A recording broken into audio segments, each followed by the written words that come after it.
All right, I've got 5:31. I'm going to call this meeting to order. It is January 6, 2020, just after 5:30 on Monday night, and this is a public meeting of the School Board of the West Bend Joint School District Number 1. More than 24 hours prior to the meeting, notice of the time, place, date, and subject matter of this meeting was posted in each school building, the entrance doors at the Education Service Center, and at the West Bend Community Memorial Library. A copy was also sent to the Daily News, WBKV, Milwaukee Journal Sentinel, and other media sources who have requested notice of our meetings. Don, can you confirm this meeting was properly posted? Yes, it was. Great. Please stand for the pledge. Pledge allegiance to the flag of the United States of America and to the republic for which it stands, one nation, under God, indivisible, with liberty and justice for all. Thank you. We do have a full board here tonight and recognize a quorum for our meeting. Hopefully board members have had a chance to review tonight's agenda, and with that I move to approve our agenda. Second. Motion and a second on the agenda. Any questions, comments, discussion? All in favor, please signify by saying aye. Aye. Aye. Any opposed? None. Motion carries. We have an agenda tonight. Why don't we turn it over to our high school students, Emily and Jim, for a quick update on what's going on after the high school break here. Thank you. Hello, everyone. To start off, I'll talk about athletics. Girls basketball is having an East versus West game on Tuesday this week. The boys swim team is going up against Homestead this Tuesday. Girls gymnastics is going up against West this Wednesday, and boys wrestling is facing Grafton this Thursday. Now into academics. There's a lot going on in every class within the next few weeks because students and teachers are preparing for exams. In economics, students are currently preparing for their final exam. Instead of having a test, they're expected to make a presentation on decisions they must make on food courts and restaurants. In English, students are learning about 17th century poetry and carpe diem. They're also writing narratives about a person's ability to look inward and understand themselves. In physics, students are focusing on vertical and horizontal velocity as well as impact speeds of various objects. In anatomy, students are currently focusing on the entire human body in review for their exam. In orchestra, students are preparing for a large concert, including middle school and high school students. Band is also preparing for a concert this Tuesday. Music theory students are learning about different chords by using their daily packets to help them review. Spanish students are learning about preterite tense, reading comprehension, as well as how to say things about buying, selling, and cost of items. French students are learning about imperative of the past tense and where the subject and verb of the sentence should be. In other classes, like personal finance, students are in the process of creating a unique presentation about different types of insurances. Many juniors, including myself, are all preparing for the dreaded ACT. But fortunately, West Bend provides students with many resources in order to prepare for this. East and West are offering a free ACT prep class on February 3rd to 6th or 10th to the 13th. And they have already had one of their pre-tests on December 16th. Kids can also go to other resources for the ACT prep class, including Washington County is offering a paid course for students in January as well. And lastly, our school is giving the option for students to join the talent show. Auditions are the 7th and 8th of this month, and the talent show itself is the 7th of February. Thank you. All right, so that covers a lot of my stuff. Thank you. So academically, I just wanted to touch on that all of our students at both East and West are eager to conclude the first semester with finals approaching next week. This also means that many of our advanced placement students will have the opportunity to test their skills on a version of their respective AP test. With the help of our wise teachers, we hope that these exams will be a breeze. For clubs, with the long break behind them, many of our clubs for both high schools are preparing for the beginning of their competition seasons. Skills USA has its next big competition at the state conference in Madison in April. The Science Olympiad team is preparing for its regionals competition at the University of Wisconsin-Milwaukee campus. And practice has begun for the February musical. This year's musical, We Will Rock You, is set in a future where music itself has been banned. It will feature renditions of popular hits from the band Queen. And finally, forensics has its first tournament January 25th at Marquette High School. As for athletics, I kind of focused on some of the past stuff. So all of our sports team have been busy over the previous winter break, with practice and competition spending a large portion of the 2 weeks off. The West Girls varsity basketball team pummeled Waterford last Friday, 62-47 Spartans, while the JV team had a close loss, 38-41 Waterford. The dance team also had the chance to perform at the game. And to close everything out, our ski team competed on Thursday, with the girls finishing second and the boys finishing third. That's all I got. Thank you. Thank you, Emily and Jim. Lots of stuff going on at the end of the semester here, and best of luck to everybody with finals and tests and all that good stuff. Public participation time. I'm going to have Madeline come up to the podium first, and as she's coming up, I've got quite a few people wishing to speak tonight. So I put these in alphabetical order by your last name, and I'm usually terrible at pronouncing last names, but I think you all have different first names. So we'll just announce your first name. I'm going to give you 3 minutes to talk. We're not going to engage in back and forth conversation. We're here to listen to what you have to say. And when it's your turn at the mic, please tell us your name and your address, and if you're a student or a parent of a student or a teacher in the district, and then go from there. So you're up first. So I actually have to say my address and stuff? Yep. Okay. Good evening. My name is Madeline Ahmet. I live at 739 Creekwood Lane, and I was a 2019 graduate from East High School. Tonight, I am here to discuss the defunding of our forensics program, and although money can be a difficult thing to talk about, I really want all of you listening to understand the importance of our forensics and debate budget, and how forensics has truly impacted my life. My forensics career began in middle school, but it wasn't until high school, under the amazing guidance of the Doris Sexton, that I really found myself and a family. Forensics was my outlet for both my emotions and my personal self-growth and discovery. I went through some hard times during high school, including eating disorders and the suicide of a family member. I really don't know how well I would have coped with those events if I didn't have forensics. I competed in poetry, and I was able to express myself and my feelings through poetry and words, and I found that my audience, people who were my age, were so supportive and could relate. I didn't feel so alone anymore, and I gained a whole new support system from students all over Wisconsin schools. Forensics was also my outlet for discovery. For instance, I discovered that a 10-minute script could be, but shouldn't be, memorized overnight. I discovered that I was much better at acting out dark poetry themes than acting out in comedy. But I also discovered my talent to communicate with others. I believe that communication is a lost art. We are all guilty of communicating from a screen in our faces rather than in person. But forensics really helped me learn vital communication skills, how to talk to people, which I learned I'm pretty good at. I carry this skill with me everywhere, on campus, talking to professors and peers, and at my job. I'm a nursing assistant at a hospital, and communications to my patients, nurses, and doctors is one of the most important skills you need. Forensics helped me find myself and talents, and I'm a more confident person because of it. Forensics also helped me pay for college, for any parent that's listening right now. Because I had these wonderful opportunities to explore and make my own achievements, I received a really awesome scholarship. Without that scholarship, paying for university would have been pretty difficult for my family, so I'm thankful forensics was a contributing factor into my school. Now, take what you will from everything I just said, but please know this. Forensics is a gift. It is commitment, love, and hard work. It is exploration into oneself, it is community, and it is opportunity. Forensics is taking a group of strangers, putting them together, and by the end of 3 months, you have a family. Please don't take that away. Thank you. Thank you, Madeline. Sam.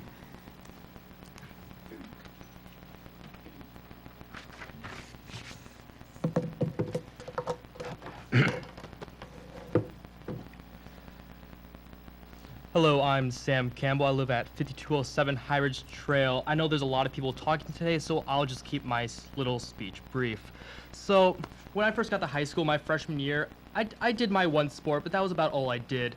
It wasn't until Doris Sexton, the actual coach of the debate team, called me out when she subbed for my English class and got me to join the debate team my sophomore year. This inevitably led to my discovery of my love for the art of public speaking, as well as my love for research and presenting information. This has changed my entire outlook on high school for the better, I think.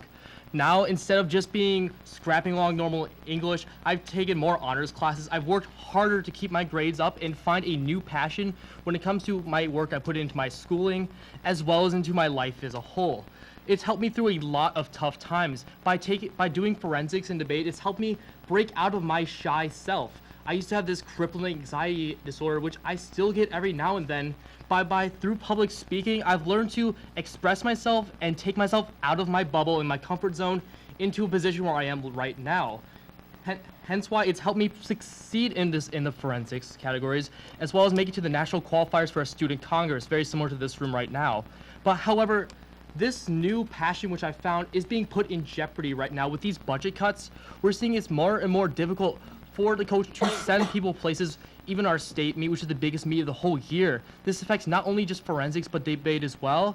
And as of my senior year, I decided to expand my horizons even further, joining SEED for a little bit before my schedule became too heavy, as well as Skills USA, which Jim Miller, who I don't see in a seat right now, is the current president of, and he can attest that the prices can be a little hefty. Like, for example, for Skills USA, I'm competing twice this year, and it's going to cost me almost $200 just to compete, let alone all the preparation and the food money necessary to actually compete. So, just to quick wrap this up, I started my high school career as a very shy freshman who wouldn't talk much. But through all these extracurriculars which are in jeopardy right now, I've learned to come out of my shell and ultimately become a better person, and my outlook on life and my future career has changed, and I believe so for the better. Thank you. Thank you, Sam. Noah.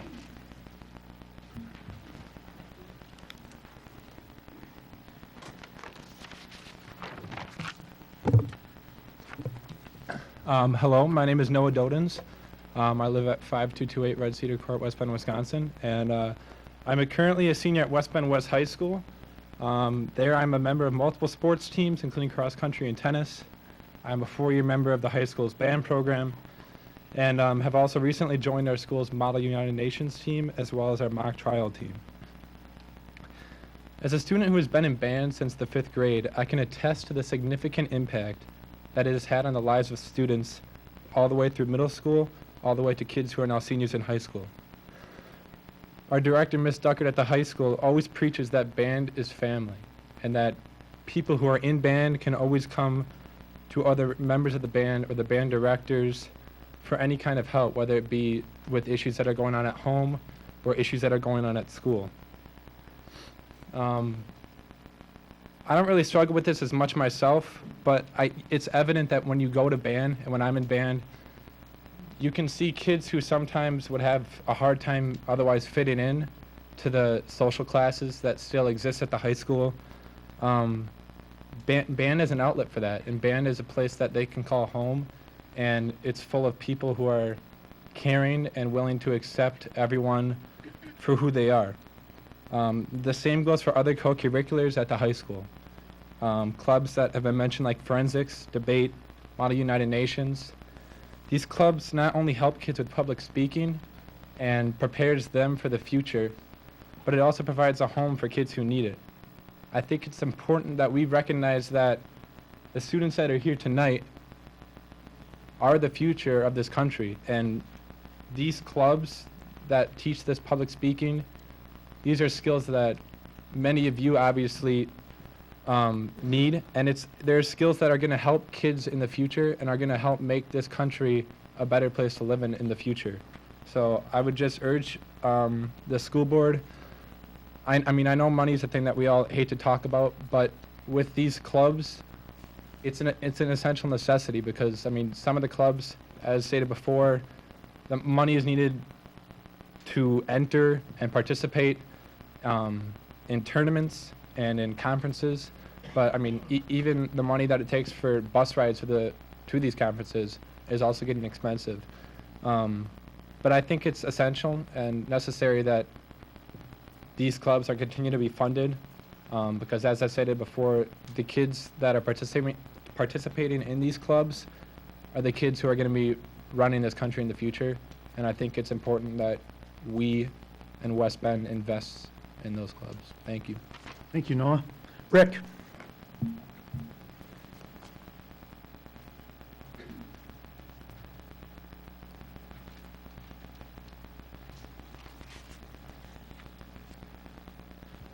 Good evening. Took me a while to get up here. I'm Rick Fector. I'm on 1510 Ravine Forest Drive, West Bend, Wisconsin. I kind of wanted to talk about the facility issues we're facing right now in the district. I know we have aging facilities and a limited budget, as we mentioned. We're talking about fighting for clubs and stuff like that, so I understand it's a challenge. I know there's a recent community group, facilities group, business group that came up with some alternatives, some plans. I'm just kind of curious to see what our next steps are. Thank you. Thank you. Linda?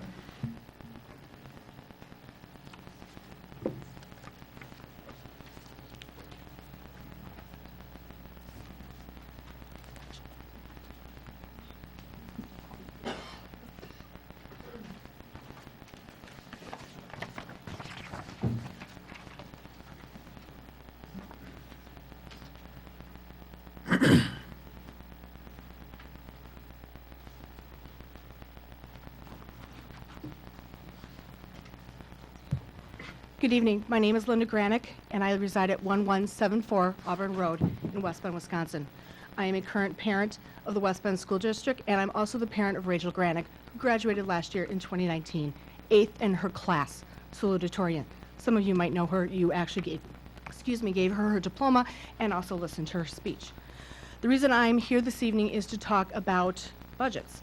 I was recently informed in November by the East principal that the budget that we had had in the past was going to be somewhat tweaked. In years past, that budget has covered our buses, our judges, and our registration fees to go to competition. The piece of paper that I've handed out to you is the current schedule for the forensics team for East for this coming up in January. The second page will list what each one of those competitions list, what that costs for those kids to go. That's not food, that's just their registration fee, judges we have to provide, and transportation. As you can see, transportation has gotten quite expensive. We pay per mileage, and we also pay per hour for the bus. We were told that registration would no longer be covered.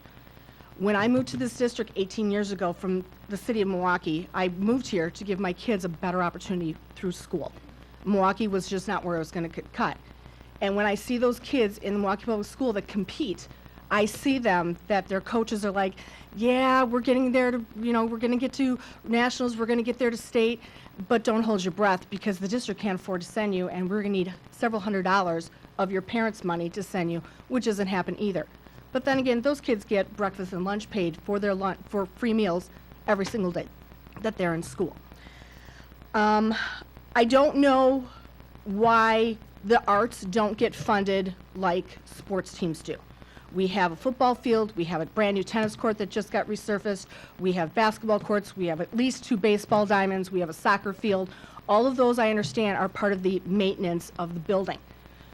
The kids that are in the arts, they don't walk around with cleats, they don't walk around with gym bags, they walk around with computers, they walk around with sheets of paper, they're in ties, they're carrying their high heels because they've been in them all day, they're wearing skirts, but they are a team and they are a club as well, and they need to be recognized and they need to be funded.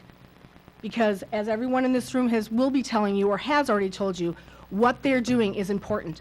They're teams, they are a sport. Yes, like I said, they don't have cleats, they don't have a number on their back, but they do make a difference.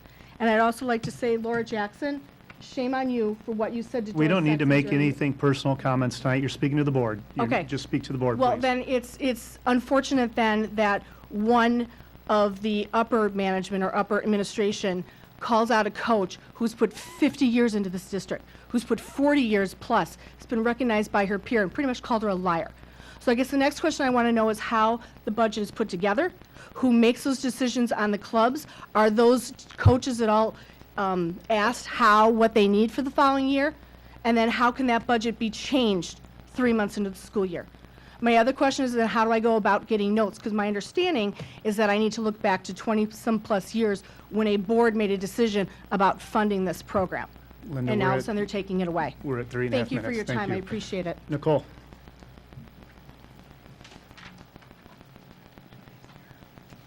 Good evening. My name's Nicole Heller. I live at 1902 Tumbleweed Circle in West Bend. I'm the parent of 2 children in the district, both of whom have been involved in forensics. My oldest is currently a junior at East and stands to be adversely impacted by the funding changes affecting the forensics program. I too have questions and am here seeking clarification on how decisions specific to extracurricular funding are actually made. It's curious to me that the high school principal, who appears to be making these decisions, has been unable to provide that clarification. When approached, Principal Groff indicated having no knowledge of the actual program costs historically or the number of students involved in the program. I'm no accountant, but both of those seem like pertinent pieces of information when you're appropriating funds. It's also concerning to me that a program's coach wouldn't be notified that her budget is being substantially reduced until the month before the season is set to begin. I'm not here to pit athletics against the arts. My children are athletes as well, but I'm quite certain my daughter's soccer coach would not be told in February that his budget was being cut in half, thereby only allowing them to participate in half of their scheduled games that season. Simply wouldn't happen. I work in a surrounding school district and have some understanding of school funding mechanisms. I also recognize there's not an infinite amount of available dollars. If this is simply a matter of funding reductions or reallocations, I get that. My issue is that this should have been surfaced months ago when problem solving could have occurred. Perhaps an additional student activity fee could have been assessed. Fundraising could have taken place. But to simply say that a program is getting less money than has been previously allocated and that the current amount fails to cover necessary expenses with no explanation and no plan is unacceptable to me as a parent and should be to you as board members. There's been a lot of talk around student safety in our region in recent weeks. What's often missing in those conversations is information on student belonging and, as we heard earlier, mental health, which are often at the core for students who threaten and ultimately act out in violent ways. As a certified psychologist, I am aware of the research around these issues. According to the American Psychological Association, 1 in 5 children has a diagnosable mental health condition.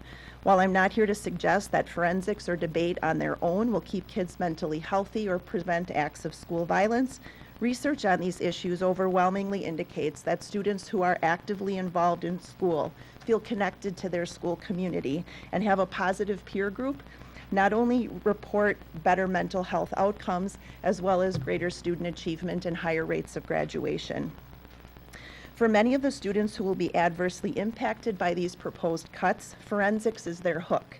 It keeps them positively engaged, encourages them to make healthy decisions, promotes a positive self-image, and instills confidence. If the mission of the district is truly to promote college and career readiness, those skills and attributes should be priorities for the administration and the board, and the programs that promote those assets should be fiscally backed by the district. Thank you. Thank you. Emily. Hi, my name is Emily Colvin. I reside at 5243 High Ridge Trail, West Bend. I'm a recent graduate of West Bend East High School. So I'm here to address the recent defunding of the East Forensics program. As a former 4-year member of the team, state champion, national qualifier, and a member of the team who took second at state just last year, I have several sentiments to share with you who can reverse this decision. For starters, I share my team's achievements and my own achievements within this co-curricular, not to toot my own horn, but to remind everyone here of the great success of the East Forensics program, a program that has consistently had people qualify for national and state meets for as long as I or any of my older siblings have been a part of the program, so roughly 13 years, and could be more for all I know. This consistent success is largely in part due to the funding from our school, support of our community, and the selflessness of Doris Sexton, who has served our community for nearly 50 years.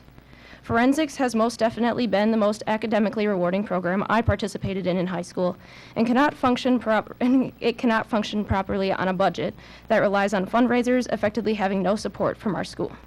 This being said, my ability to speak publicly has already been rewarding in my first semester of college, even being a physical therapy major.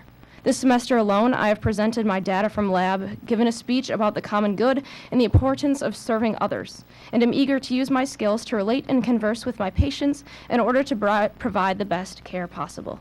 It's been stressed to me in college that one of the major skills that employers look for is someone's ability to talk, to explain things, and for a capability to sit down and come to an agreement with others. This being said, it is only natural that I mention forensics' ability to teach and create individuals who are eager to talk about our personal and political differences and have an honest and rewarding conversation about it. Forensics offers a variety of categories that allows its contestants to have a platform to speak intelligently about today's major problems. But more importantly, it thoughtfully criticizes those who lack proper evidence and rationale when arguing for a particular belief.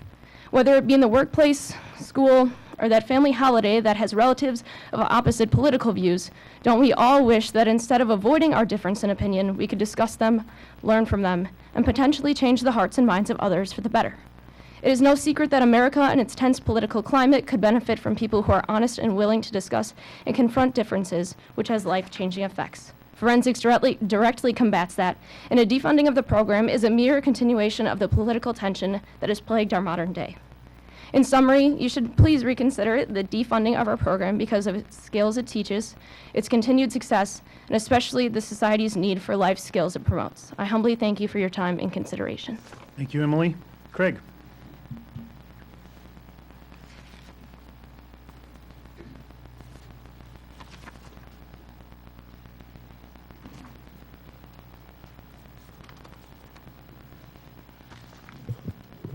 My name is Craig Larson, 3581 Loose End Drive, Seabrook, Wisconsin, 53012, Town of Jackson. Yes, I'm in the district.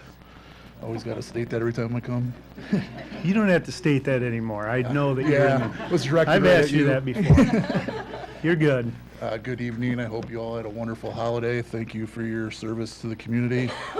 I come before you tonight in what some might consider a slightly humorous note.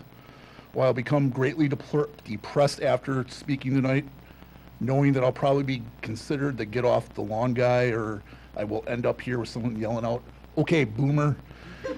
So this topic I feel passionate about, so I thought it was important to come to your attention. Tonight I'm asking the district to take bigger steps in preparing our students for adulthood.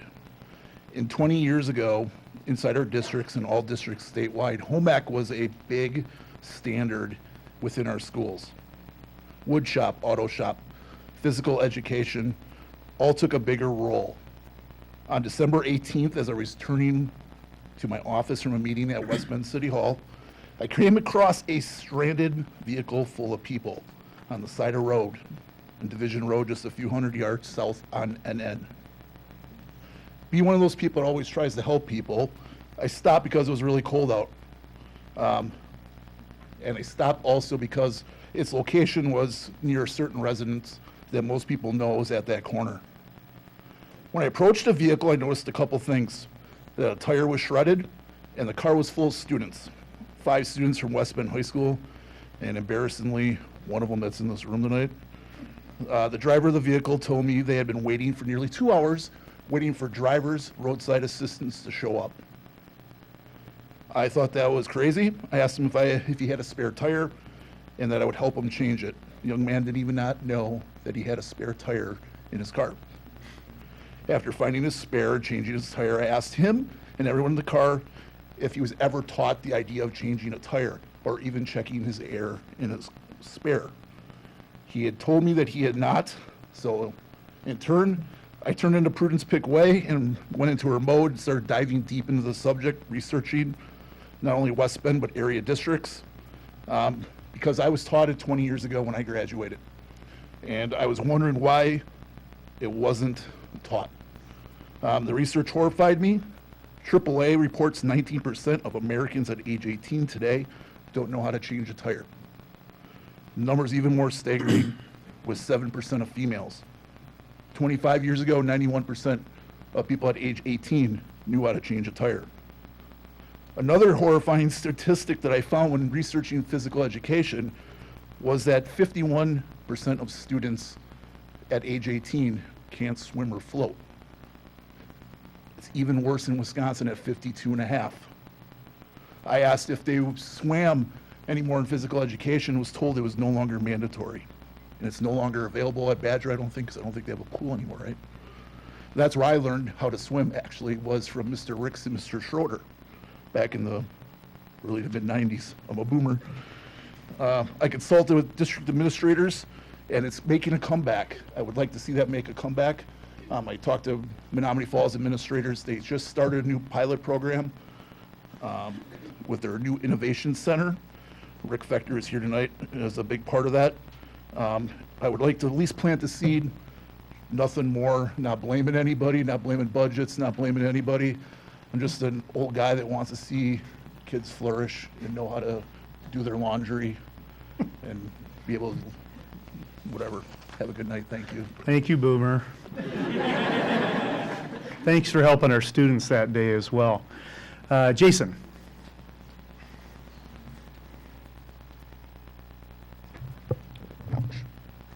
Hi, my name is Jason Miller. I live at 754 Juniper Court. I am a sophomore at West Bend East, and I'd like to shed some light on concerns I have about the music department.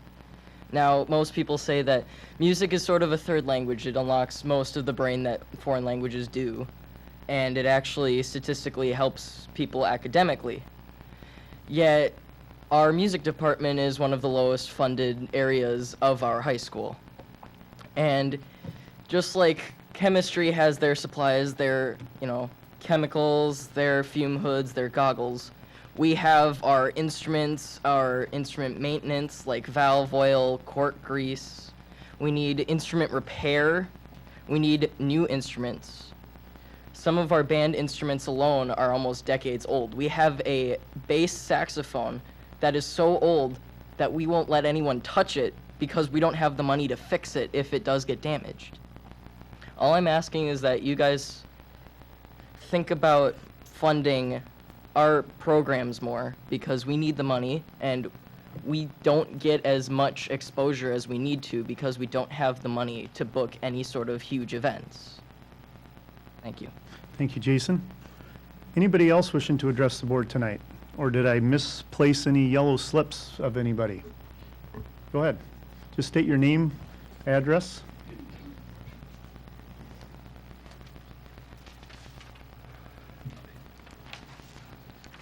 My name's Rachel Granick. I live at 1174 Auburn Road, and I am a 2019 graduate from West. So I was involved in debate and forensics all 4 years of high school, and especially my juniors and senior years. I traveled to nationals 4 times and was a National Speech and Debate Association Academic All-American recipient, which is only given out to a few kids in the state every year. I also received the Wisconsin State Debate Association Scholarship. Through debate and forensics, I have learned a variety of lessons and acquired so many skills. As a debater, I have had to learn to research and use my resources to develop arguments about any given topic. My coaches have taught me to speak on those issues extemporaneously and how to communicate my argument to the judge in the back of the room. Those are real-life skills.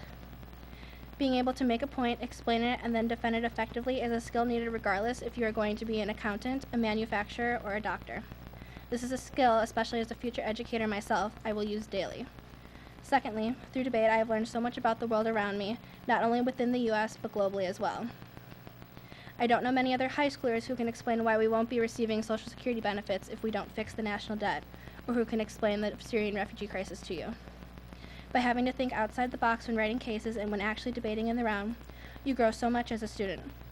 Having to think on your feet and being able to understand the world around you is so important. It makes you a better citizen and a better member of society. As a member of the forensics team, I have learned to be well-versed and speak on a variety of topics. You can't get the same experience from any class or any sport. But perhaps even more important is the relationships I've made with my coaches and teammates. I have used my coaches as references for scholarships and jobs and will undoubtedly continue that trend into the future. They are like a second set of parents to me and have taught me so much in the now 5 years that I've known them. My teammates have become a second family. We have been through so much together and support each other through thick and thin. But if funding continues to be cut and being a member of the debate and forensics team becomes too expensive for students and their families, then that experience of learning from some of the best coaches in the state and creating lifelong bonds with your teammates will be lost. As stated earlier, co-curriculars hold an important place in students' lives. So taking that away from them can have horrible consequences. At freshman orientation, we were told to get involved. It looks great on scholarships and college apps. But if being involved as a non-athlete becomes too expensive, then how are we really becoming ready for our college and future? And this leads me to my second point, which is funding for co-curriculars. As pointed out before, funding for forensics and debate runs out before national qualifiers. It would be a shame if West Bend went from a school that routinely qualifies and competes at nationals to hardly ever going. I have stood in front of this very board 4 times before as you have acknowledged my achievements at state and congratulated me for qualifying for nationals. It would be a shame if that didn't happen anymore. It would be an even greater shame if West Bend stopped holding the spot as top debaters in the state. I held the first place spot my senior year, and now West Bend holds 4 of the top 5 spots in our state. The debate team has held a dynasty of success unlike any of our athletic programs.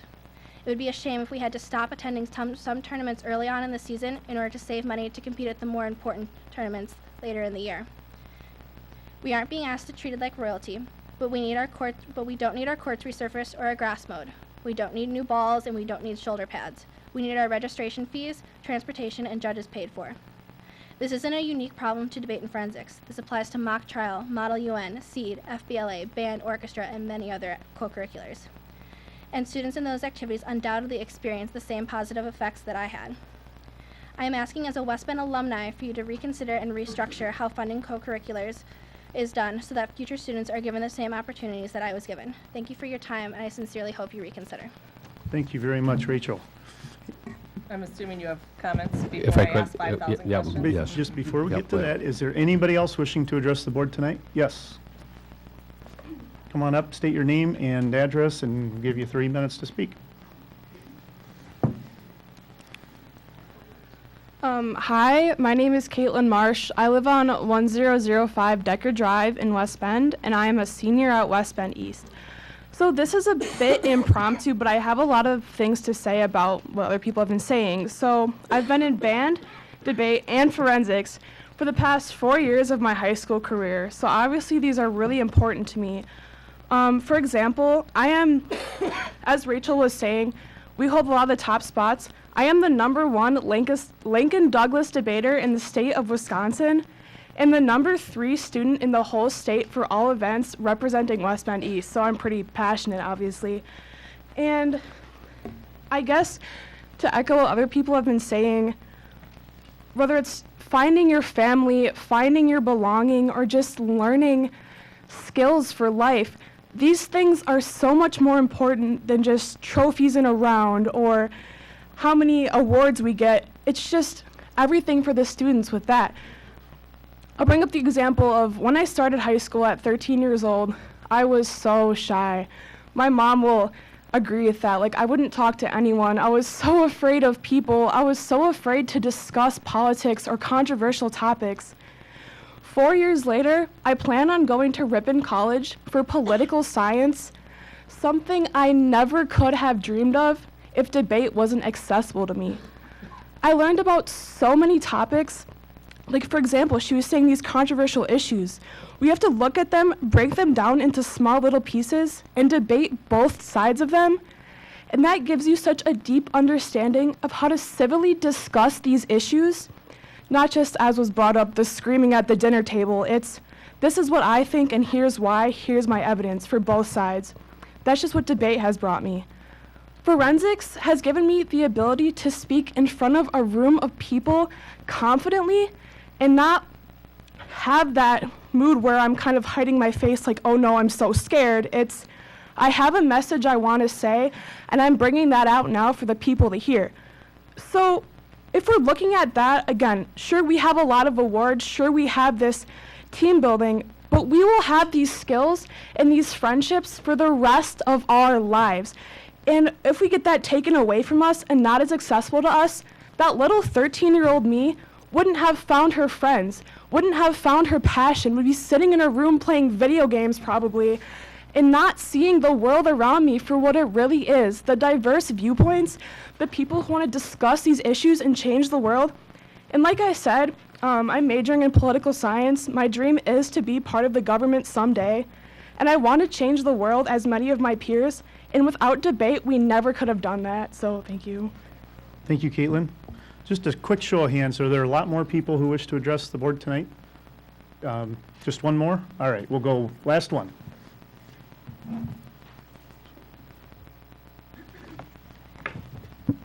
Hello, my name is Lance Katormson. I live on 1705 Woodridge Road, and I am currently enrolled as a junior at West Bend West High School.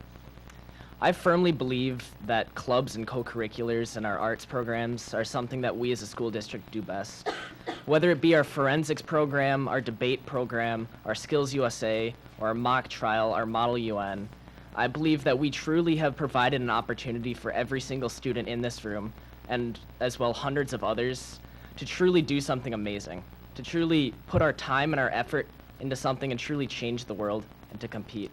And I understand that money is extremely tight right now, and we're making cuts that we think are necessary, But I would really ask you guys to reconsider, because all of these clubs are something that we really care about here at West Bend, and we would really like to see the same opportunities that we've been given in the past, because it's made a massive impact in all of our lives. Thank you. Thank you, Lance. Superintendent. Mr. President, board members, public, first of all, I'd like to say thank you. I'm a 4-year high school debater as well, and nobody appreciates the value of a good debate program or a good forensic program any more than I do. And so I don't want to get into an argument with any of you because I'm going to lose, because you truly have that skill set. But I would like to say just a couple things, and I know that some of the board members are going to ask that question of me. I don't believe that the board and or district cut any funding for any of our co-curricular programs. So if there was $100,000 last year, there's still $100,000. If there was 50, it's still 50. I'm not saying it went up by 10% or 20%, but the dollar amount stayed the same. And I'll get some more information for you.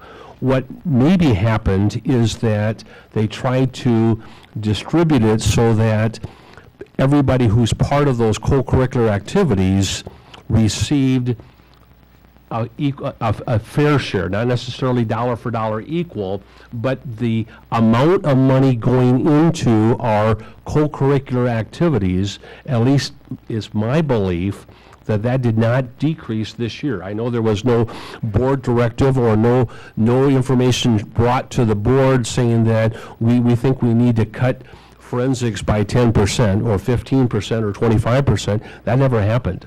And so that if there was any cuts, it really is shifting of funds from one co-curricular to another co-curricular. And I'm not saying that that's the answer either. What I'm just saying is that, or if the timing was poor, or any of those, I'm not defending any of that, but I do believe that the co-curricular budget for our schools is not less this year than it was last year. The other topic that I would bring up, and we'll a little bit more elaborate at another board meeting on that as well, is that there was reference to athletics versus co-curricular or clubs, and we do fund our organized sports at a different level than we do clubs, okay? And I'm not 100% certain as to whether forensics is always considered in West Bend if it is a club sport or if it is a school-sponsored sport. There is a difference in how for example, we talked about the snowboarding or the ski team, or those are clubs and they are not funded at the same type of funding as what our interscholastic sports are that are through the WIA. Okay, that doesn't mean to say it shouldn't be, but I'm just saying is that's a long-term process that West Bend has used, because we have many clubs, and most of those clubs are not funded at the same type of funding from the school district as our non-clubs. But I will, and I'll turn it back over to the board. I don't believe, and I'll do some checking, I don't believe that any of our overall budget was reduced this year for our forensics, our club sports. Having said that, there certainly might be that the band is getting more now because forensics is getting less, or forensics is getting, and I'm not saying those are where the dollars are going, but I do believe that the dollar amount did not decrease, and I'll get that information to you. Nancy. Okay, so with my 4,000 questions, first of all, this is clearly a miscommunication problem, that we have students and parents who believe that this was some type of board decision. So number one, that is not true. This did not come to the board. This has never come to the board as a discussion item. So I thank you all for being here, and I thank you all for voicing your concerns. So I would like to have the following questions answered, and via email is fine, or whatever you'd like to do. But I'd like to know what last year's budget was versus this year's, how that was communicated to the coordinator or the coach or whatever you'd like to reference those wonderful individuals as. Who made the decision? How was the decision made? What's the allocation and how does it break down for other co-curriculars, as you've stated? I don't believe that it's embarrassing to me that these students have these type of questions, and we are in the middle of their season, and we're going to tell them you can't go to certain matches. That's not fair. As one parent pointed out, if that was the case, that should have been communicated on September 2nd, or whatever the first day of school was this year, and they should have been given ample time and opportunity to raise those funds, or to look for donors, or whatever they might have needed to do. As a parent, I don't have a student involved in this program, but if I did, I'd be hopping mad. So this is not appropriate, this is not okay, and this is not how we treat our curriculars and our students. Very, very shameful. I don't know how to necessarily interpret the total travel schedule and things, but, you know, if this is saying this program costs $10,440, I'm just saying that because the number's at the bottom here. You know, like Nancy said, what was the cost last year? And then I'd also like to know what percentage of that is paid for through fundraising. Because quite frankly, our tennis teams, dance teams, Dolphins, everybody, unfortunately or fortunately, some people like fundraising, have to sell pizzas and cookies and brat fries and things as well. And I would expect that our band, I know our band does, and I would think our forensics and debate team do as well. So, yeah, anyway, just similar questions that Nancy had as far as, you know, what was so different this year that made half the team show up tonight to let us know about it. So I will try to get that information to you. If not this week, it will certainly be the beginning of next week. We'll send it out to you electronically, but also make sure that Nancy puts some of those answers on our website as well. Share it directly with our forensic coach and team at East, but also all of the forensics. It was East High School that was doing the majority of the discussion tonight, but co-curriculars affect everybody, and so that we'll try to get all of that information out as early as we can. And I emphasize what Nancy said, this did not come from the school board. End of discussion. There was never, ever a discussion that the school board is going to cut X amount of dollars out of your forensic program. That did not happen. Well, and I guess, you know, in final note, we really need to find the funds. This is not fair to the students that they would be told at the 11th hour they can't go to some competitions. We need to reallocate East High School funds so that we can get this done for the kids for this year. If you want to make changes for next year's budget, administrators, that's fine, but you have to let people and students know in advance. And to follow up on the East comment and the majority being East, do we not have this issue at West? I was going to ask the students, do we have an East and a West forensics and debate team? Yes. We have two They were teams. notified that their funding, the funding wasn't cut, it was just reallocated. Buses, registration fees, and judges were covered last year. This year, only buses and judges will be covered. Okay, so similar to what So superintendent no said. registration fees will be covered. Yep. As you add it all down, how much registration fees, we're gonna run out of money before state. East and West. East and west. Okay. Thank you. Great. I really appreciate and love all the extracurricular activities at all of our schools, and I really appreciate you all coming tonight and expressing in a very polite way that you did tonight, and we're very proud of your participation and all that you do at our school. We'll move on to our clerk's report, and Tani Schmidt's going to read that.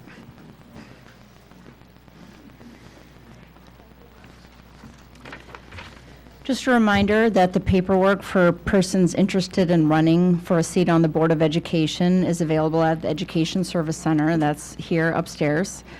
This information is also available on the front page of the district's website, and the deadline for filing is tomorrow, Tuesday, January 7th, 2020 at 5 p.m.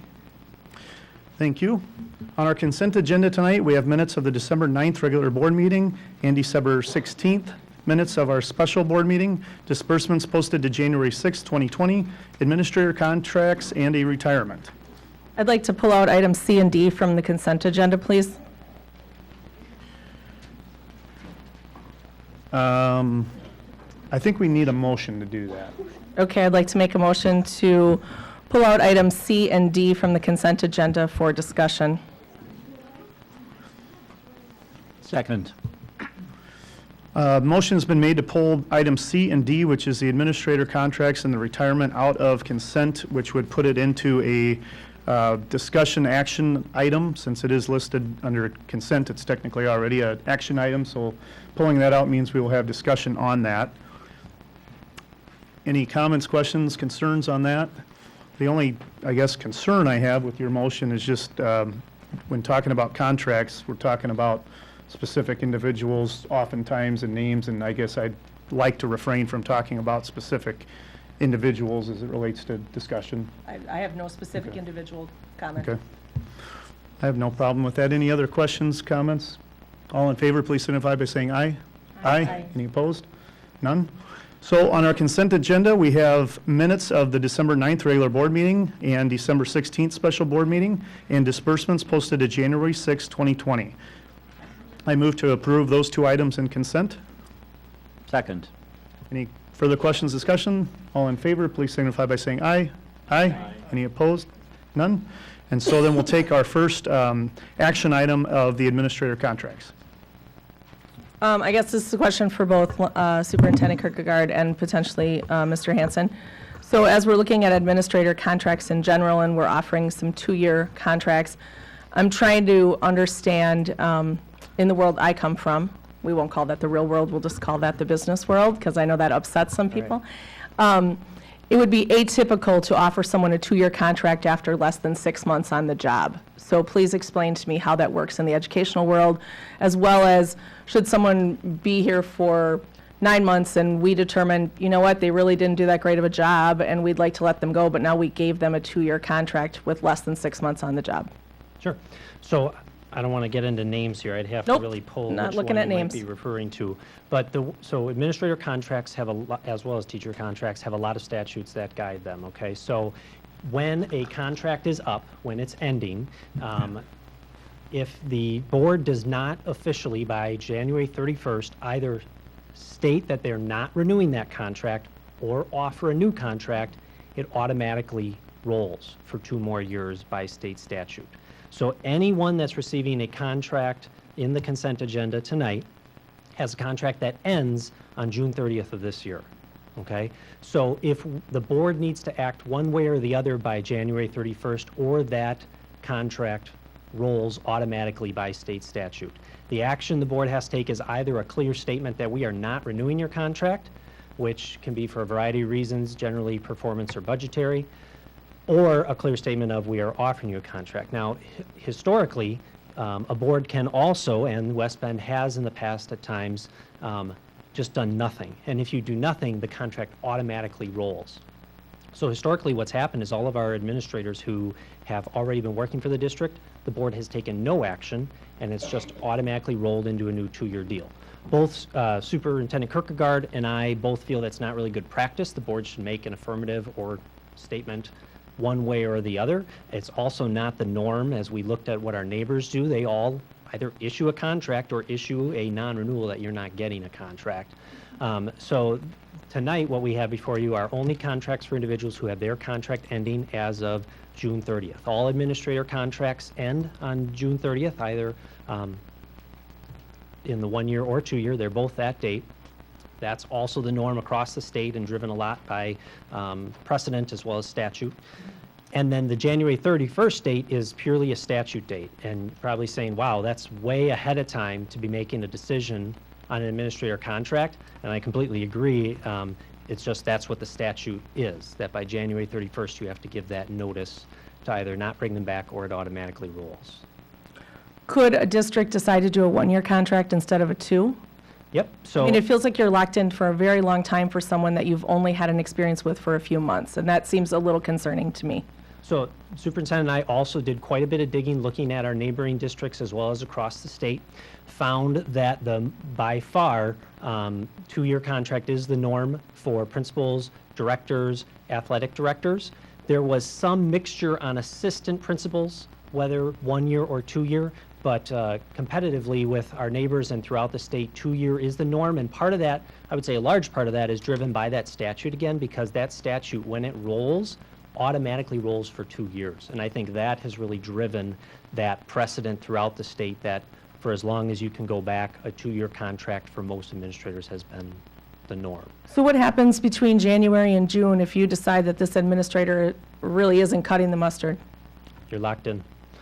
So you're stuck with I them mean, for 2 years? Obviously, if you have cause to terminate someone, you can terminate with cause. Obviously, that's a much higher standard than non-renewing for a variety of other performance or other issues. But that, and similar to a teacher contract dates, according to the statute, those make a little more sense, because if you're going to not bring back a teacher on a new contract, the date is, for the initial notice, is April 30th. So it makes a lot more sense. For some reason, the statute gives administrators that much larger notice of that. But if you had an issue with an administrator's performance at that point, you could certainly then look at performance actions such as improvement plans, things like that, but you still are under the contract. And that is the norm, as the superintendent and I investigated around all of our neighbors and throughout the state at various conferences we went to and regional networking groups. We found that is the norm. That's just interesting to me, because you're really highly protecting an administrator that you have no experience with. And I would say that the statute agrees with you. The statute really does give quite a bit of protection. I think I'm not going to, obviously I don't know what the legislator thought when they passed that, and that's been a pretty long-standing statute. My guess is that it was designed that if an administrator is on their way out, it gives them time to, I don't know, find another landing spot. I mean, this is a many decades old statute, so I couldn't tell you. And there's no wiggle room in there for someone who's in their first year of employment as an administrator. You have to make a determination by January 31st. There is no wiggle room. And so one other quick comment, two things. One is, Eleni brought up, we haven't done anything in the past. So then it automatically rolled. And so we have administrators who have been here 15 and 20 years and haven't had a contract since their very first one. It's never been brought to the board to renew their contract. It's just every 2 years it rolled for 2 more. Typically, what has happened is that you give the new person a 2-year contract. You bring them in because they have a 2-year contract. And so in our case, that's what our intent was last year. Was, I think if you go back and look at our new people who were hired last year for principal contracts, they were given a 2-year contract, but when it was written up, some of them became a 1-year contract rather than 2, even though the board's action was to give them a 2-year contract. And so some of our principals, first-year principals, became 2-year contracts. Some of them became 1. They were all supposed to be 2, but they became 1. And so that's part of it. And so typically the new person coming in, we give them a 2-year contract, because we give them a little bit of time. If they're going to relocate to our community, we want to make sure that it's not a quick you're out and they don't have another option. But that's what has happened. And in the case last year, those who got 1-year contracts rather than 2 really should have had a 2-year last year. And in all of those cases, they were people within the district as opposed to somebody coming in from the outside. And so that's part of the justification why the 2-year now rather than the 1-year now was because they should have had a 2-year last year. They wouldn't have another 2-year until next year. But even with that, it's people who have been in the district as opposed to coming in and we don't know anything at all about them. No, I understand that, but I mean, obviously when it's a brand-new administrator, I just think it's interesting that we would choose to go down a path of assistant principals receive a 1-year, but the bigger, I don't want to say the bigger position, but the position that probably holds a higher regard in the district as a full principal as opposed to multiple assistants working underneath principal, we would automatically give a 2-year contract to someone that we don't have much experience with. So a couple things, and again, I'm speculating about intent and things like that. When we talk to other districts, and I'm not saying this is our reason, we're more concerned about being competitive within our market. I understand that as well. But a lot of districts, what we found is the reason that those assistants might have been more likely to be 1 years is for the budgetary flexibility. If they need to change the number of administrators that they have, that they would probably reduce out of that pool first. That was what we heard from some of our neighboring districts, that the budgetary flexibility they wanted there. The second reason that was given in some discussions would be most of the research shows principals' real impact isn't felt for 3 to 5 years. And that Well, if they're good, I would assume, but if they're bad, I bet it's felt immediately. Probably. But that, if you look at like the research on the power of educational leadership versus your average or mediocre versus your high performer, it takes that multiple year momentum from a principal to really get those things in place. So I have a feeling that drives a lot of that decision making throughout the region as well, whereas they may feel that the assistant principals following that vision of that principal, maybe that isn't as critical. Again, I'm speculating on what their intents are. Our goal really was to make sure we were staying within the norm for the region and for the state from a competitive standpoint. Understand, thank you. I move to approve administrator contracts. Motion and a second. Any more questions, discussion? All in favor, please signify by saying aye. Aye. Any opposed? Yes, opposed. And that motion carries 6-1. Our next action item is our retirement. Pulled out of consent for item D, but second on action tonight. My only comment is that the retirement person is not in the audience, and I just really wanted to commend that person for all their years of service and everything that they have done for the district, and to express from a board's perspective, because we deal with that person quite a bit, that it's a huge loss for our district. Although we wish that person well, let the minutes reflect that that's a large loss for all of us.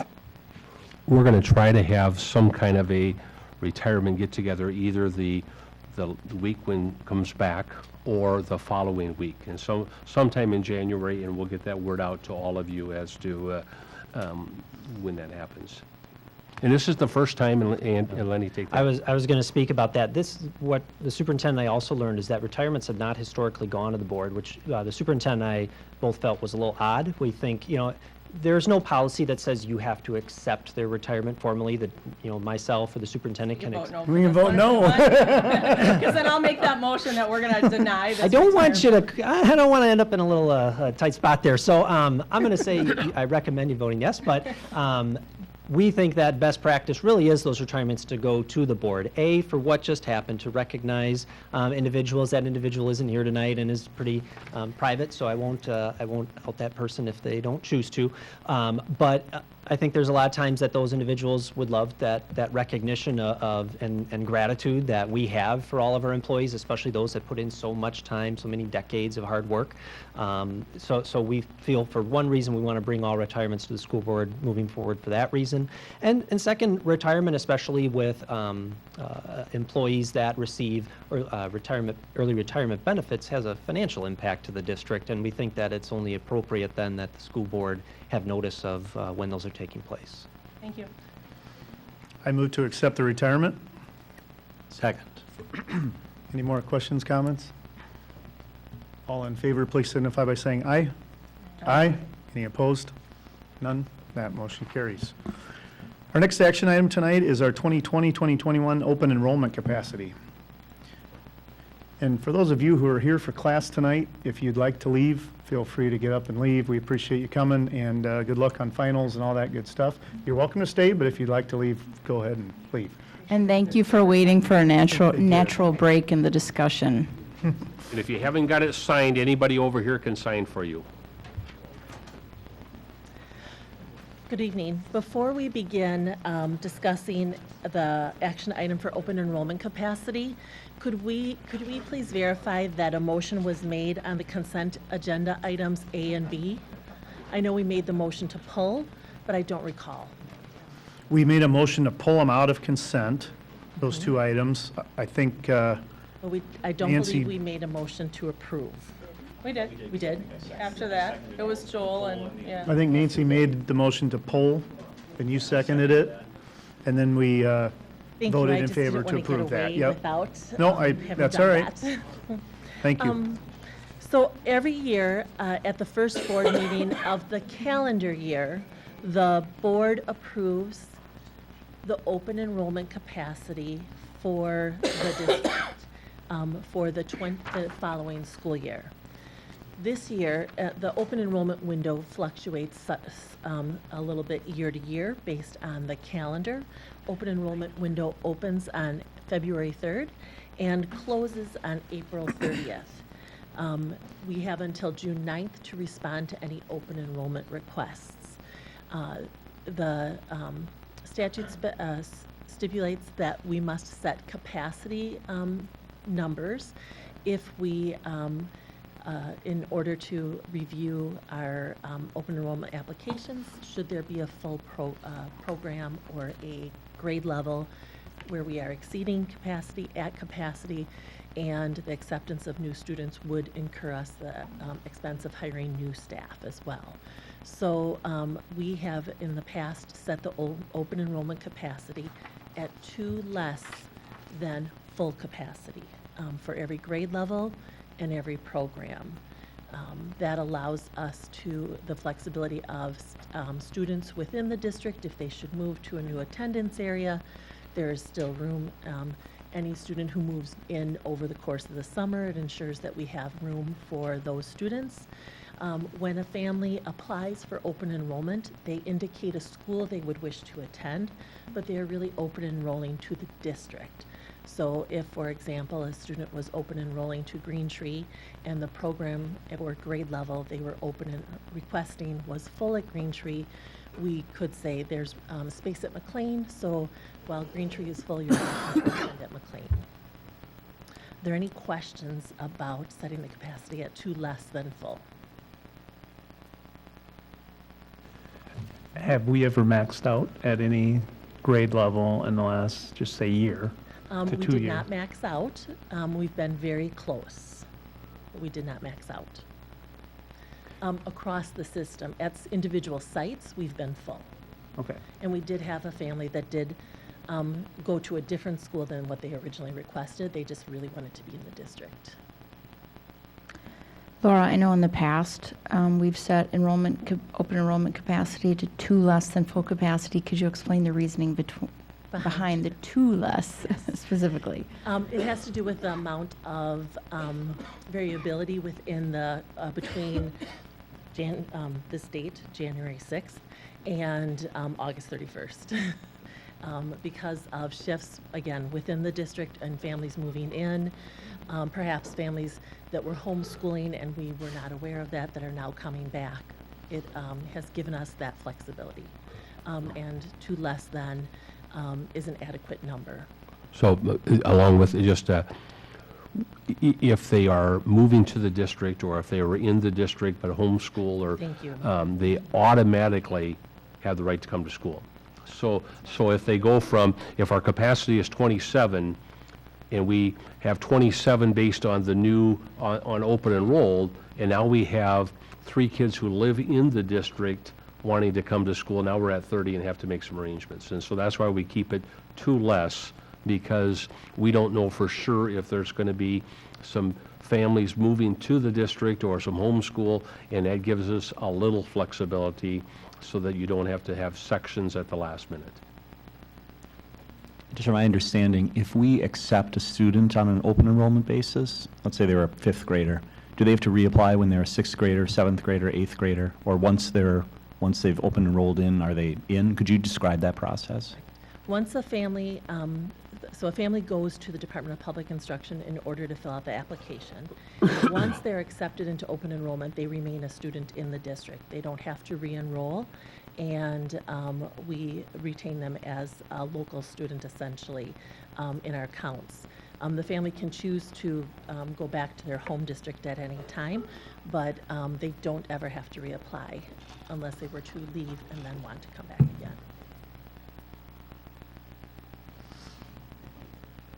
And Laura, just to clarify, this 2 less than capacity is district-wide. So we don't set it on a per-school basis. We simply say that at the 5th grade, if capacity is 600, we're saying 598 is the number. Correct. Okay. We look at it on a school-by-school basis because, like I said, we've had the example I gave where, yep. Move them around, but this number is district-wide, and that gives us even more flexibility to move as needed. Correct. Okay, thank you. We also look at the specific programs within the system as well. I move to set open enrollment capacity at 2 less than full capacity by grade level and/or program for the 2020-21 school year. Second. Motion and a second. Any more questions, discussion? Good questions on this. Just a final comment, hopefully, from anybody viewing this, our debate team is on display here, so come open enroll and be a part of the best debate team in Wisconsin. Promise to fund it better in the future. And we promise to fund it better in the future. All in favor, please signify by saying aye.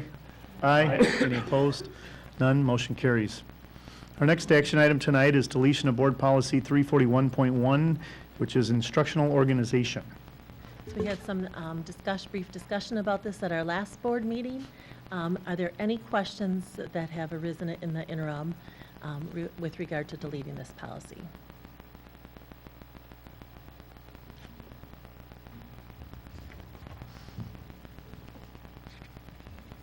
I move to approve deletion of Board Policy 343.1, instructional organization. I'll second. Any more questions, discussion? All in favor, please signify by saying aye. Aye. Any opposed? None. Motion carries.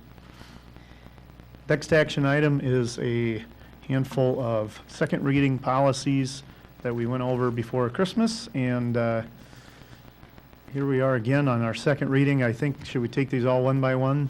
Yeah. We can vote all in one vote, but if you have questions, it's easier to do it one by one. Can What- you refresh us on the changes? I think most of these were kind of clerical changes, correct? Except first, is it listed first? It's first. Yeah. So Board Policy 536.5 is a new policy, so it's not a clerical change. There was no existing reduction in force for contracted staff policy.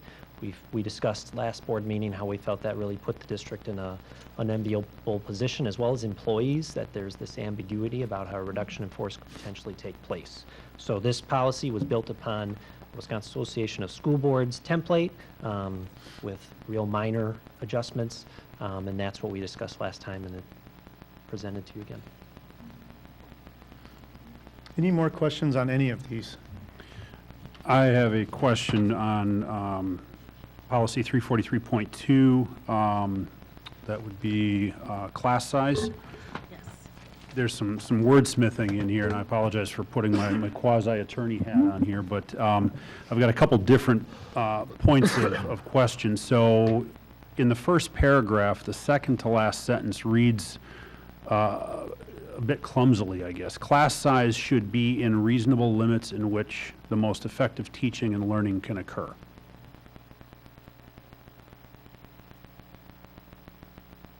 Class size should be set at reasonable limits in which the most effective teaching and learning can occur, perhaps? And not that we need to solve it here. Oh, where's the verb? Yep. What's the verb? And then in paragraph 2, sentence 3, I think we changed something and left a fragment behind. Regular education classes Board of Education will be guided in class size. And then the last sentence in paragraph 2, the multiple factors identified below will be taken. It reads okay, but they're really, I don't know that there are factors identified below. So I don't know if we tried to take pieces of a WASB policy and drop it in here with some remnants of what we had previously. But I think, so to avoid confusion, 2 years down the road when somebody needs to look at this, I think we need to go back. So I think my recommendation would be, based on these indications in here, that this one come back. Okay. Thank you. I just want to add in there, I thought we were taking out Board of Education and doing school board as well. And there's 2 spots in the second paragraph. Correct. Okay.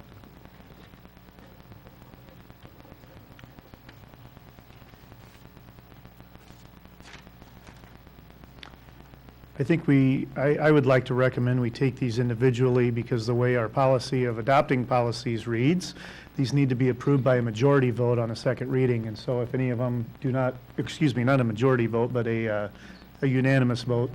And so if any of them don't get a unanimous vote, then they go into a third reading. So policy 343.2, I think we can take action on tonight. Probably, I'm not going to tell you how to vote, but I think you know how you'll vote, and that'll come back to a third reading then. No, I take that back. We probably shouldn't do that. We'll just table that for a third reading, because we don't want to totally vote no on the policy. So we'll table that one. But anyway, I think I recommend we do these individually so that hopefully some can get a unanimous vote tonight. So could I recommend that we take, that you vote on 536.5 first, and then we continue? I move to approve new board policy 536.5, reduction in force. Second. Motion and a second by Chris and Nancy. Any questions on this one? All in favor, please signify by saying aye. Aye. Any opposed?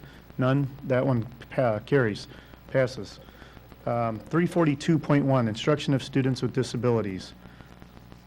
I move to approve new revised board policy 342.1, instruction of students with disabilities. Second. Motion and a second on this one by myself and Paul. Any other questions, comments, discussion? All in favor, please signify by saying aye. Aye. Any opposed? None. 343.2, I think based on discussion, we will bring that back for a third reading at our next board meeting. So do you have to move to table that one? No, we're just not voting on it. We'll take no action. Is that okay? Gosh, where's Deb when you need her? Right, darn it. Who said she could have the night off? Who said she could have the night off? The minutes will reflect no action taken. The minutes will reflect no action taken, and then we'll bring it back for a third. That sounds good. So where are we at? 343.5, charter school requests. I move to approve revised board policy 343.5, charter school requests. Second. Motion by Chris, second by myself. Any further questions, comments? All in favor, please signify by saying aye. Aye. Any opposed? None. Motion carries. Mr. President, I'm just going through my list here. Did we account for 342.12, independent educational evaluation? Maybe I missed that one. No, I'm following the, Oh, sorry. I'm following this one. That's okay. On this side, sorry. You're looking at the list on the left.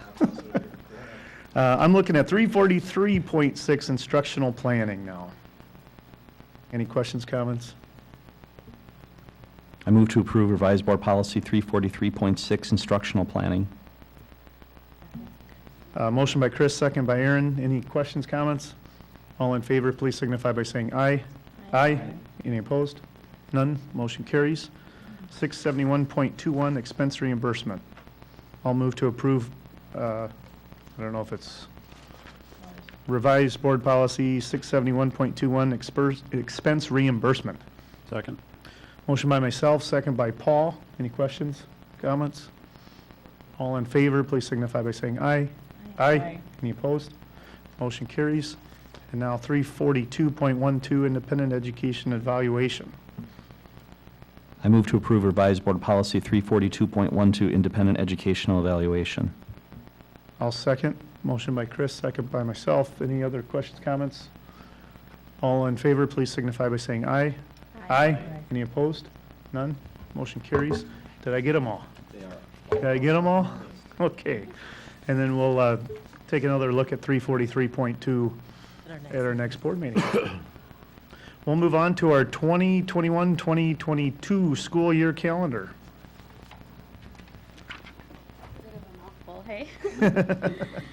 Good evening. I'm here just to really have a final discussion and potentially make some recommendations as far as your view on the calendar that we've presented. As you recall, last time I reported out on 2 possible school calendars for the 21-22 school year. I shared at that time just a survey we gave to staff, just asking them to look at the calendars and really give us feedback on that. And overwhelmingly one of them, the staff felt one calendar more than the other really met the needs for our students. And so at this point, is there any conversation or questions? I can bring the 21-22 calendar up, and we can look at that. Are you bringing up the one that the staff overwhelmingly chose? Is that the one you're about to show us? Yeah, that's the one I'm presenting, or I'm sharing as a attached link down below for your approval. Is that considered option 1 or 2?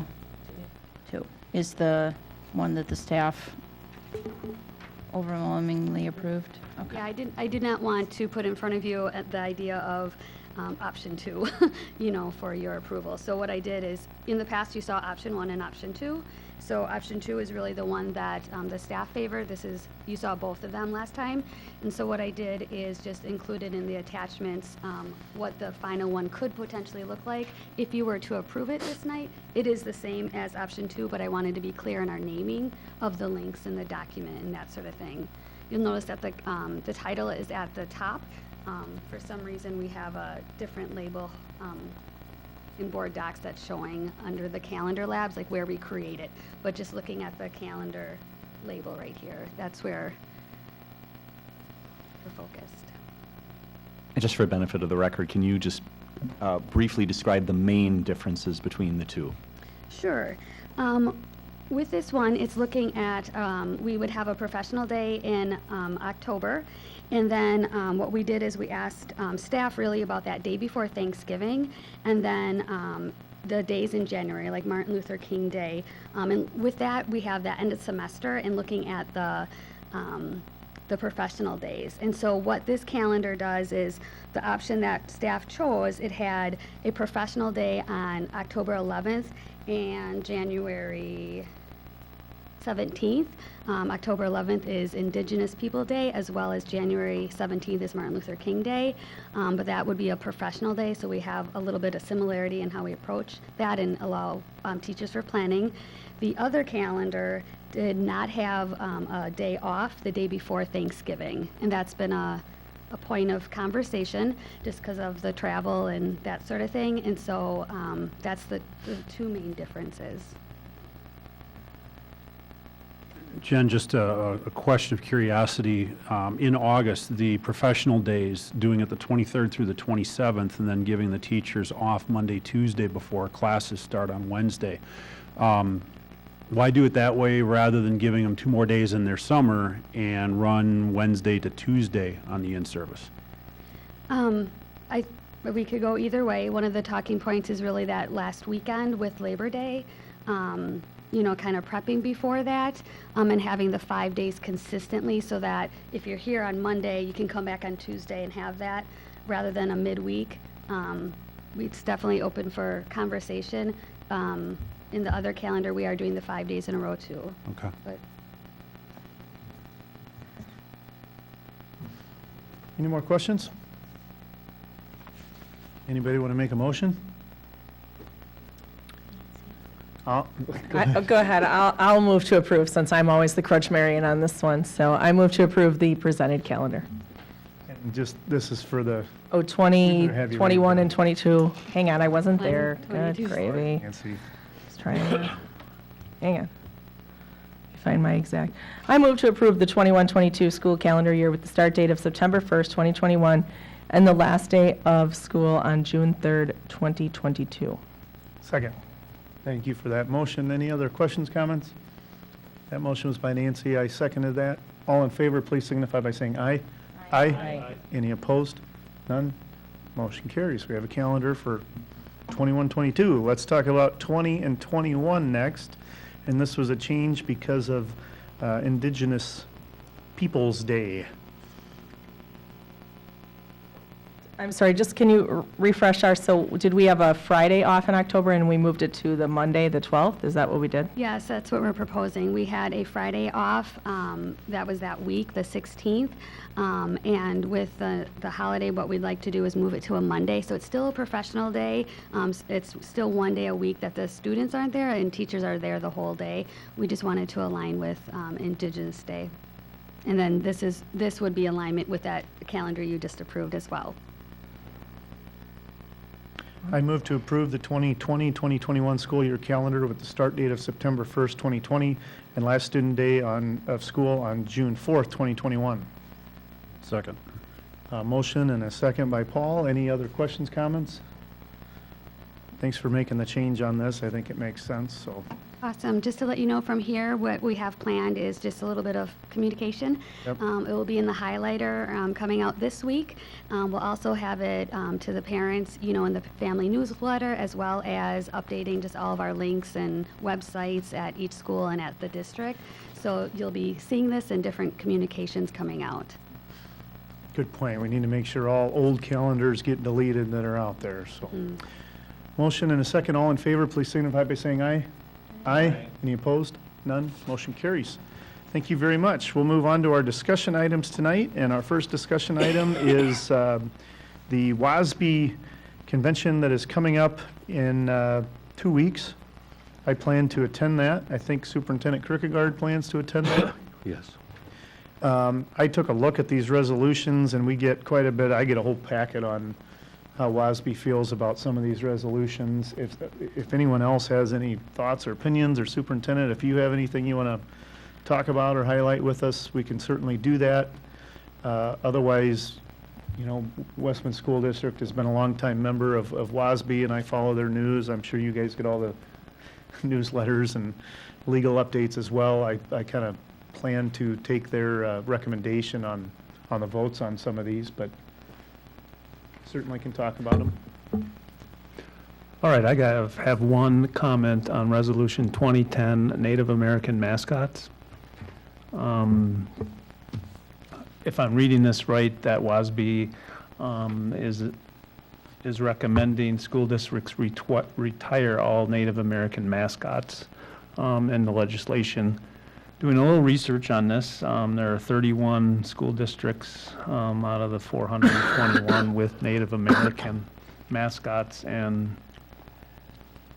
with the limited time I did, I don't know if it seemed like some of the kind of the birth of this resolution was from school districts with not those nicknames, and to force school districts to change, I disagree with.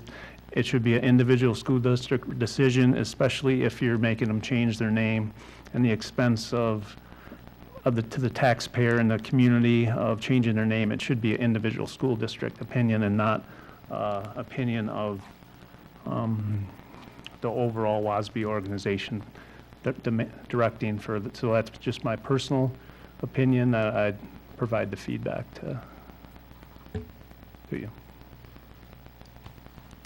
I appreciate that. I guess I don't have much of an opinion as I sit here because we haven't had to deal with it, but you know, it's something you and I can talk about in the next couple of weeks if you want. And I don't know if Superintendent, if you've heard any discussions on any of these through other. No, other than is a controversial topic across the state. And so those schools, some of them are embracing the change, others are not.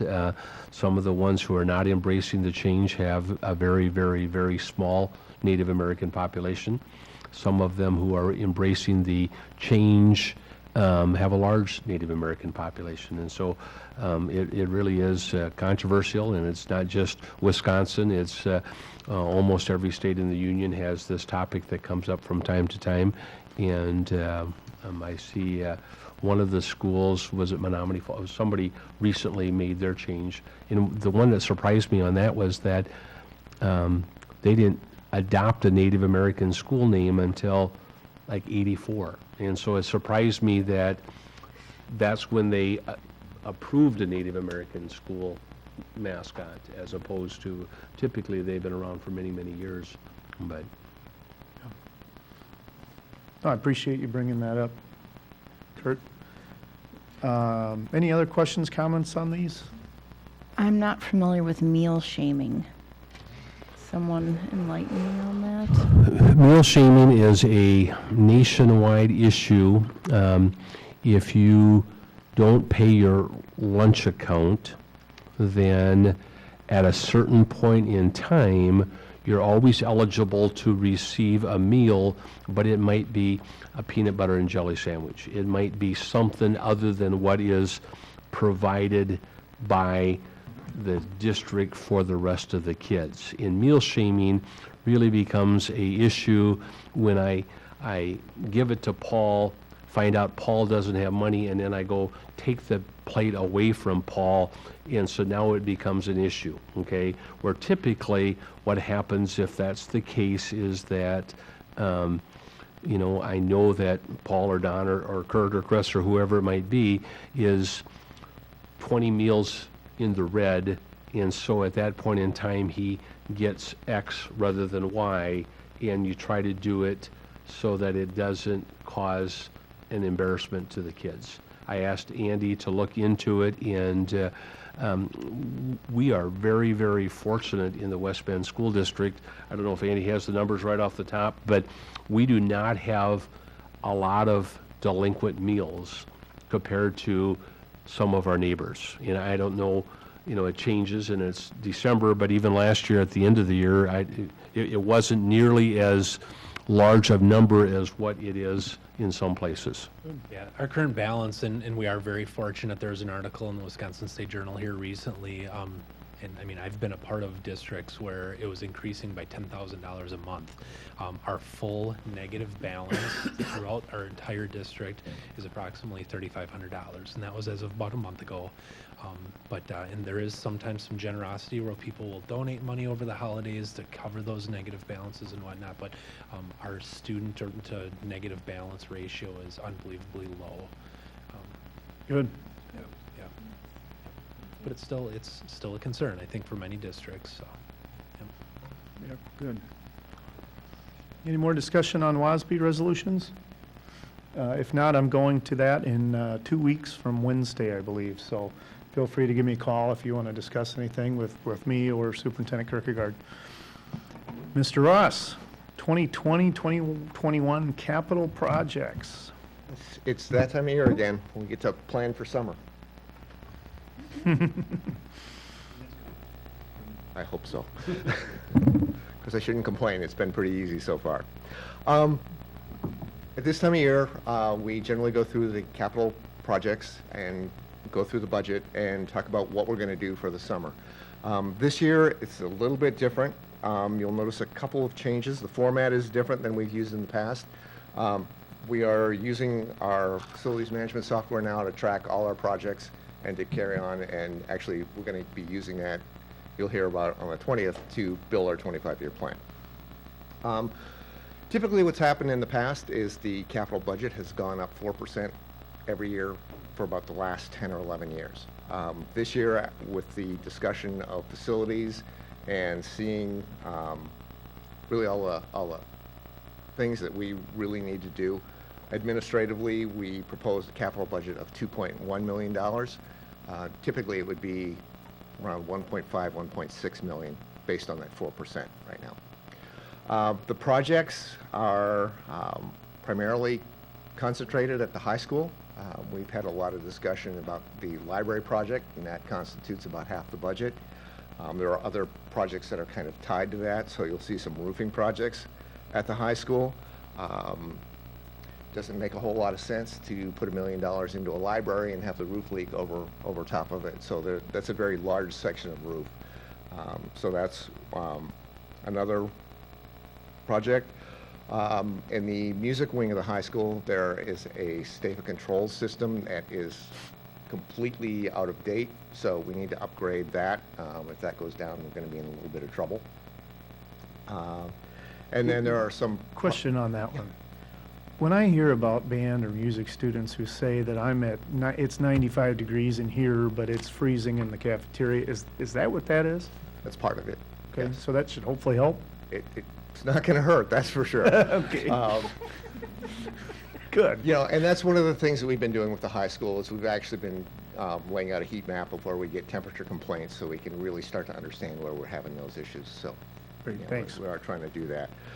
There are a couple of projects that are district-wide, so every year we do parking lot maintenance, we do concrete repair, and we also put some money in for roofing repairs throughout the year. So that's primarily a list of the projects that we have on tap for this coming year. Does anybody have any questions? So Dave, on the lighting retrofit, is that a single building like the high school, or is that again a district-wide initiative? It is going to start to be a district-wide initiative. We have to kind of decide where we're going to do it. We're going to get the same bang for the buck no matter where we do it. Administratively, we have to decide whether we're going to go for the purely financial incentive, or are we going to try to do a little bit of improvement in the classroom and the financial incentive. For example, if we do Badger, when it was built with all fluorescent. So it'd be a pretty quick change out and we'd get a fairly substantial financial incentive. There are some areas in the district that don't have the best lighting layout, and have some pretty old technology, but it would require a full fixture replacement and maybe even a ceiling replacement based upon the lighting layout. So we wouldn't see the financial incentive come as quickly with that one because the project would cost more as opposed to a straight retrofit. So we'll see benefit either way. The question just becomes where we're going to do that. Would it be feasible to tackle, say, a Badger project first and then roll some of that savings into one of those, pick on a McLean, for example, where you maybe have to do more infrastructure than just the fixture itself? Right, and that's one of the things that I'm trying to kind of hedge my bets on a little bit, since we don't exactly know where we're going to go with facilities as well. So we kind of have some options there. One of the options, you'll see a painting project for the South Gym. I believe that's the original paint that was in there. It's not exactly the greatest color in the world, but we would go through and we'd update the lighting at the same time. So part of that money would go to that project as well. Okay. Thank you. When we approve this budget for the summer, do these projects have to be bid on and approved by the board individually, or once we approve these, are they no longer needing to be bid, or how does that work? We always have to bid. There are guidelines for how we can procure services and projects. So they'll all be bid. Even some of the ones that maybe don't have to be bid, we'll bid anyway, just because it's the right thing to do. In the past, once a project has been bid, we have not brought it back to the board because the board has approved the budget, approved the project, and we just move forward with that. So, I mean, that's really to you how you want to try to handle it. I just like the fact that you bid the projects. I guess I don't necessarily care that they come back for board approval, but at least for administration to make sure you're getting a good contractor and a fair price. So, from a policy perspective, do we have a dollar limit on certain projects that do need to come back, even though they've been bid and approved by us? Does a final recommendation need to be approved by the board over a certain dollar amount? that's a great question. Yes, we do, but if our budget's been approved and if we approve this tonight, then I don't know that the bid, that's something I don't know the answer to. We can certainly make sure we're following our own policies. I know that we have a bidding policy, but if we approve this 2.112 for these projects, does Dave have to come back and then approve the bid? I don't know. Yeah, I don't want to micromanage, but at the same time, thinking about the big facility issue, what's the procedure there so that we're giving it proper credence? Well, I would assume if we're approving it here, if the project falls, you've got $40,000, if it comes in at 38.7, I would assume it's more of a not to exceed, obviously. Yeah, and in all honesty, I mean, we try to keep things fairly straightforward and, kind of move them along. And, yes, you're going to get some that come in at 38 and you're going to get some that come in at 42. So now on the $1 million library project budget, I'm going to come back and let you know what's going on with that one. Sure. Just because, again, it's the right thing to do. So. And certainly roofing needs to be done over the summer, preferably, and so that always plays a part in bidding in the process, and availability of the contractor. Right, and that's kind of why we're chomping at the bit to get this going now. So everybody's getting booked already, so. So you need us to approve this right now? No. Is that what you're saying? It's a discussion for tonight. I need to know kind of where you're headed so I can kind of hedge my bets and sneak I out always the way. ask you every year, Dave, what's not on this list? I mean, what is something that you personally, as our guy, our facilities guy, these buildings inside and out, what would you like to see on the list that's not?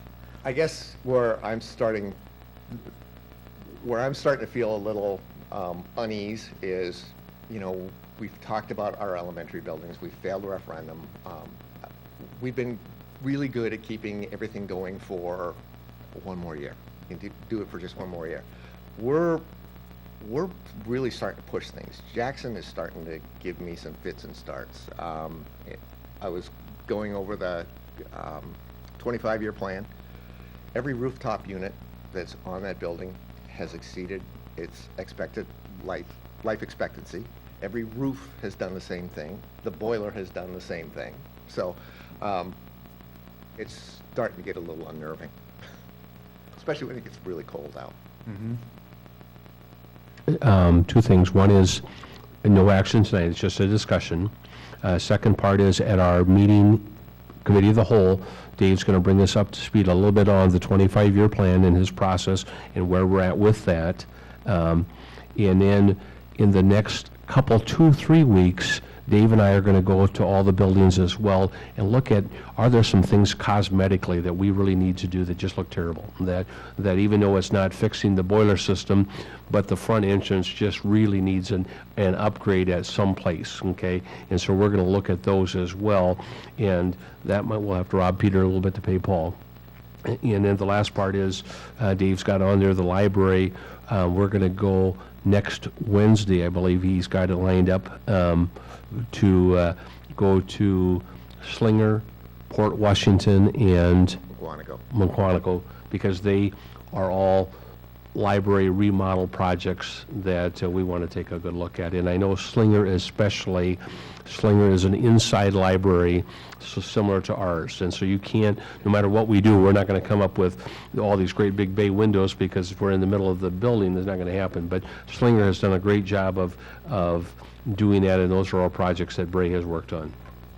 I remember last summer we were supposed to do the entrance at Decorah, and because of doors didn't come in and things like that, where are we at with Decorah? We're holding on Decorah right now because, again, we're in the middle of a facility discussion, and to spend $100,000 on the Decorah office, it's probably not a good use of the money at this particular stage.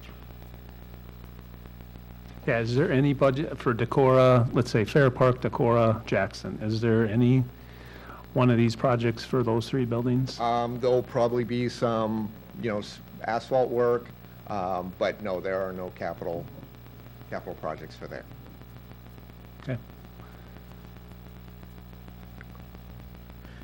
Good questions, comments? Any more discussion on this? Thank you very much. Thank you. Superintendent Kierkegaard. Just a couple quick comments. One is that the high school is planning a virtual day for March 3rd. March 3rd is the day that the juniors take their ACT test. And in the past, we have had juniors take the ACT. We didn't do anything for the freshmen, sophomores, and seniors.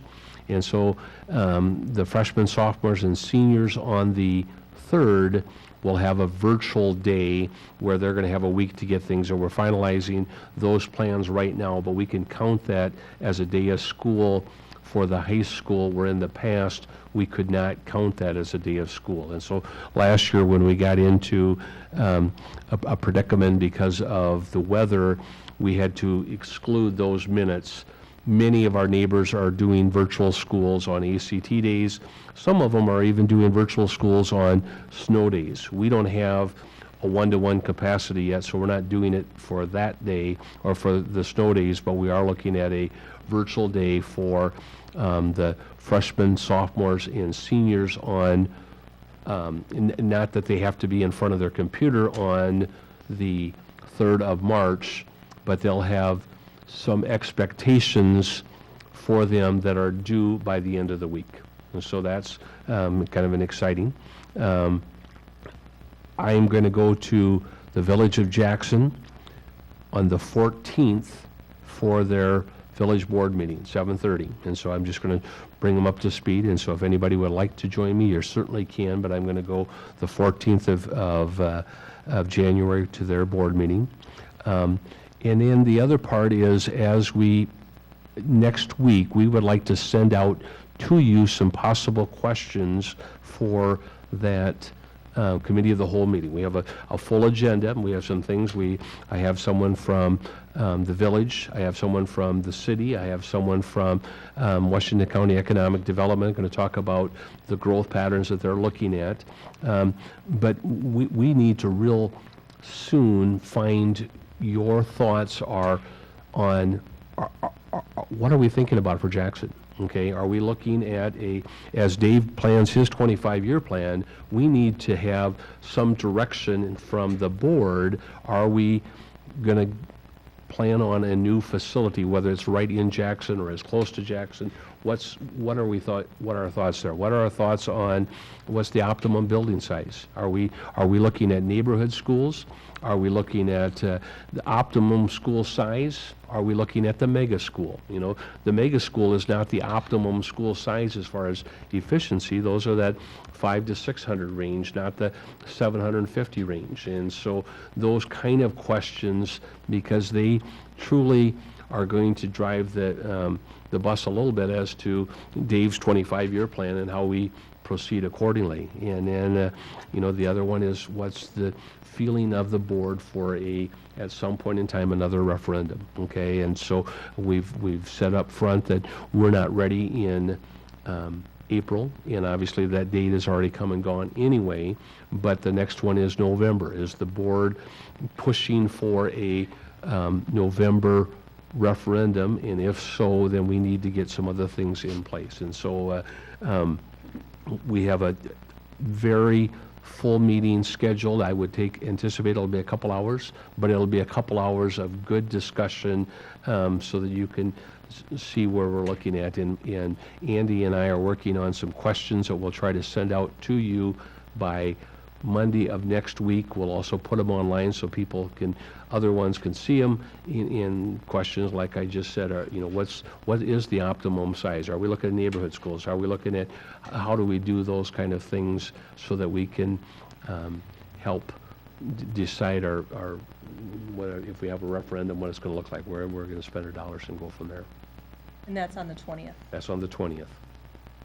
We have a policy meeting first, and then we have 5:30 is the committee of the whole.